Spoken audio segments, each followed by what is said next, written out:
बिस्मिल्लाहिर्रहमानिर्रहीम अस्सलाम वालेकुम। मौलाना फजल रहमान के बगैर न तो हुकूमत चल सकती है और न ही अपोजिशन चल सकती है। इसकी वाज़ेह मिसाल आपके सामने मौजूद है कि पाकिस्तान में इस वक्त जो मौजूदा हुकूमत है तकरीबन 4-5 जमातों की मुश्तरका ये हुकूमत है, जबकि उसके सामने एक मजबूत अपोजिशन तकरीबन 100+ सीटों वाली अपोजिशन मौजूद है। लेकिन न तो हुकूमत मौलाना फजल रहमान के बगैर कुछ कर सकती है और न ही अपोजिशन मौलाना फजल रहमान के बगैर चल सकती है। हाल ही में तहरीक इंसाफ ने एक बार फिर मौलाना फजल रहमान से जो राब्ता कायम किया है और उसके साथ चलने का जो अज़म का इजहार किया तहरीक इंसाफ ने, ये वो आखिरी कोशिश है कि वो मौलाना फजल रहमान के ज़रिए से अपनी डूबती हुई कश्ती को बचाने की कोशिश कर रहे हैं। क्योंकि इससे पहले इन्होंने जब मौलाना फजल रहमान से पहली बार राब्ता किया और मौलाना फजल रहमान ने उनको जो रिस्पॉन्स दिया, तो उन्होंने रवायत का ख्याल रखा और एक अपोजिशन के तौर पर उन्होंने कहा है कि हम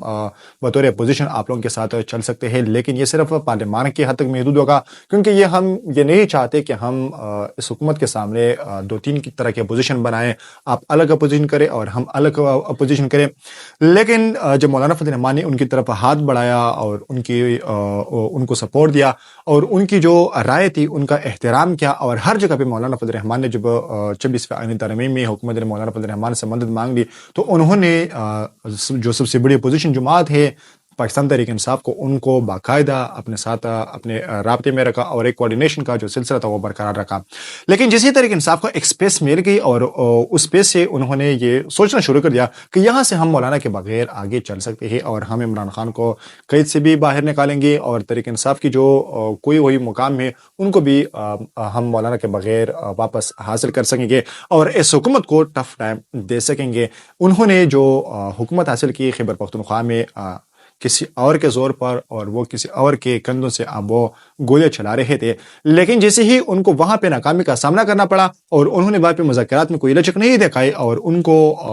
नाकामी का सामना करने के बाद एक बार फिर वापस मौलाना फजल रहमान की राह इख्तियार कर ली है और ऐसी राह अभी इख्तियार कर ली है कि वो शायद है कि इस जंगल से दोबारा निकल पाएंगे कि वो मौलाना फजल रहमान के खिलाफ कभी भी वो दोबारा मैदान में आ सकेंगे। लेकिन खैर तहरीक इंसाफ की जमात है, आप लोगों को बाखूबी मालूम है कि वो किसी भी मौके पर कभी भी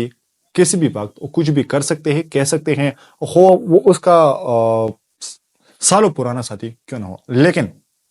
जो आज उनके लिए जो ग्राउंड तैयार हैं और उनके खिलाफ हुकूमत ने जो इक़दाम किए हैं, स्पेशली उनके जो बानी है इमरान खान, उन पर जो 14 साल की जुर्म की सज़ा उनको सुनाई गई है, इसके बाद तहरीक इंसाफ एक यतीम की सूरत इख्तियार कर चुकी है और वो बार बार मौलाना फजल रहमान की हिमायत हासिल करने के लिए आएंगे, उनकी हिमायत हासिल करने के लिए तक वो दो करेंगे। लेकिन मौलाना फजल रहमान भी बखूबी उन लोगों को जानते हैं, उनको मालूम है कि इस वक्त उनके दरमियान कितनी गुरबंदी है और पहले मौलाना फजल रहमान ने उनको पहले भी बता दिया था कि आप लोग अपने अंदर से अपनी गुरबंदियाँ ख़त्म करें तो इंशाअल्लाह एक मुत्तहिदा पोजीशन के तौर पर हम इस हुकूमत को टफ टाइम दे सकते हैं।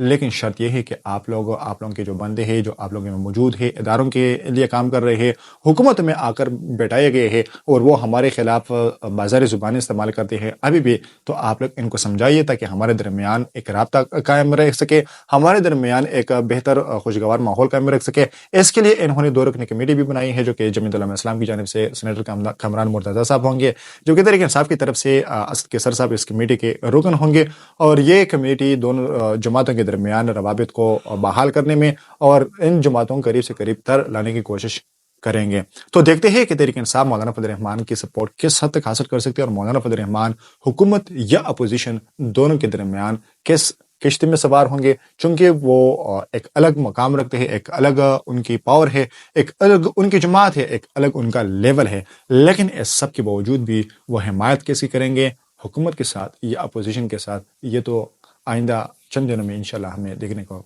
मिलेगा। शुक्रिया।